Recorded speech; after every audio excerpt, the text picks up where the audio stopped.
বাঙালি একটা খুব common dialogue আছে, কি জানেন? যে প্রয়োজন শেষ খুদা হাফেজ। এই কথাটার মানে কি জানেন? আমি এই কথাটা এই কারণে বললাম আপনাদেরকে। দেখেন, আমি যে জায়গায় দাঁড়িয়ে রয়েছি আমার পাশে কিন্তু একটা জাল। এটারে আমাদের নেত্রকোনা আঞ্চলিক ভাষায় বলে খরা জাল, বুঝছেন? এই খরা জালের কাজটা কি, এটা আপনাদের সামনে আমি একটু শেয়ার করি। এই খরা জাল দিয়ে কিন্তু তারা মাছ সংগ্রহ করে। কিভাবে মাছ সংগ্রহ করে? যে আমি যে জায়গায় দাঁড়িয়ে আছি, এই যে পাশে যে দেখেন, এটা হচ্ছে একটা জাল। এখন আর জালটা নিয়ে এটা একটা পরিত্যক্ত হয়ে গেছে। মানে বললাম না যে প্রয়োজন শেষ খুদা হাফেজ।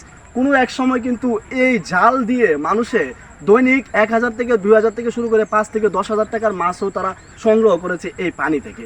কিন্তু দেখেন ভাগ্যের কি নির্মম পরিহাস, তাদের প্রয়োজন শেষ কিন্তু জালটা এভাবেই পড়ে রয়েছে। এই কুটিগুলা দেখেন, বাঁশের যে কুটিগুলা, এগুলা কিন্তু হিলারের মতো শক্ত হয়ে দাঁড়িয়ে রয়েছে তার নিজ নিজ জায়গায়। কিন্তু এগুলো এখন পরিত্যক্ত, এগুলার কোনো কাজ নেই। কেন কাজ নেই? যে মালিকে এটা তৈরি করেছিল, যে কাজের জন্য তৈরি করেছিল, তার কাজ শেষ। সে যে মাছ সংগ্রহ করার জন্য এটা তৈরি করেছিল, তার মাছ সংগ্রহ করা শেষ। যেহেতু এটা বর্ষাকালে মাছ সংগ্রহ করে, এখন আর বর্ষাকাল না, এখন হচ্ছে চৈত্র মাস। আর চৈত্র মাস যেহেতু চলে এসেছে, এগুলো এভাবে পরিত্যক্তভাবে পড়ে রয়েছে। কিন্তু মালিকে ইচ্ছা করলে কিন্তু এই যে করা জালটা, এই করা জালটা আবার সুন্দরভাবে যেভাবে তারা তৈরি করেছিল, এটা কিন্তু আবার একটা একটা করে ভেঙে বাড়িতে নিয়ে গুছিয়ে রাখতে পারতো সামনে বছরে বর্ষাকালের জন্য। সামনে বছর যে বর্ষাকালের সিজনে আবার সে মাছ সংগ্রহ করতে পারতো এই জালটা নতুন করে ফিটিং করে। কিন্তু সে কিন্তু এই কাজটা করে নাই। কেন করে নাই? তার এখন এটার কোনো প্রয়োজন নেই।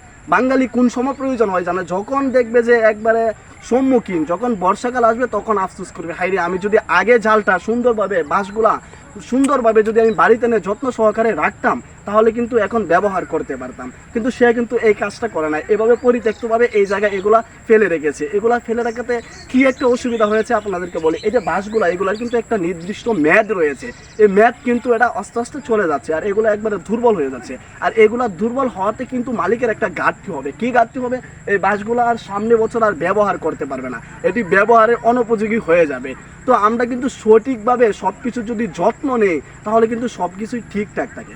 আমি এই করা জালটা দিয়ে আপনাদেরকে একটা উদাহরণ দিতেছি। শুধু করা জাল নয়, আমাদের দৈনন্দিন কাজের ক্ষেত্রে আমরা এমন কিছু কাজ করে থাকি যে প্রয়োজন শেষ খুদা হাফেজ। মানে প্রয়োজন শেষ হলে আমরা এগুলো ডাস্টবিনে ফেলে দিই, এইরকম একটা অবস্থা। কিন্তু পরবর্তীতে যে এটা আমাদের কাজে লাগবে, এই বিষয়টা কিন্তু আমরা কখনো নলেজে রাখি না এবং এটা আমরা করি না। যার কারণে কিন্তু আমাদের মানে বর্তমানে এবং ভবিষ্যতে কিছু কিছু বিষয় আমাদের প্রস্তাতে হয়। তো এই বিষয়টা আমি আপনাদের সামনে শেয়ার করতেছি যে দৈনন্দিন আমাদের যে কাজের যে জিনিসগুলো, যেগুলো আমাদের রিজিক যোগায়, কোনো এক সময় কিন্তু এই জালটা যে তৈরি করেছে, এটা কিন্তু তাকে রিজিক সন্ধানের জন্য কাজ করেছে। এই জাল দিয়ে যে মাছ সে সংগ্রহ করেছে, এই মাছ দিয়ে কিন্তু তার জীবিকা নির্বাহ চলছে এবং তার পরিবার চলছে এবং সুন্দরভাবে জীবনযাপন করতে পারছে। কিন্তু যে আমাদেরকে এত টাকা ইনকাম করার একটা সুযোগ করে দিয়েছে, তার কিন্তু আমরা কোনো যত্ন নিতেছি না। দেখেন যে এই যে এখানে একটা মাছা বান্ধা রয়েছে, এই মাছাটা কিন্তু এখন ভেঙে পড়ে যাচ্ছে। আমি যে জায়গায় দাঁড়িয়ে রয়েছি, এই জায়গাটাও কিন্তু ভেঙে পড়ে যাবে এইরকম। আর দেখেন আশেপাশে কচুরি পানা দিয়ে কিন্তু সবগুলো ভরে গেছে। এই জায়গাটা এক সময় কিন্তু একবারে পরিষ্কার ছিল, এখন আর পরিষ্কার নেই, কারণ অযত্নের কারণে কিন্তু এটা নষ্ট হয়েছে।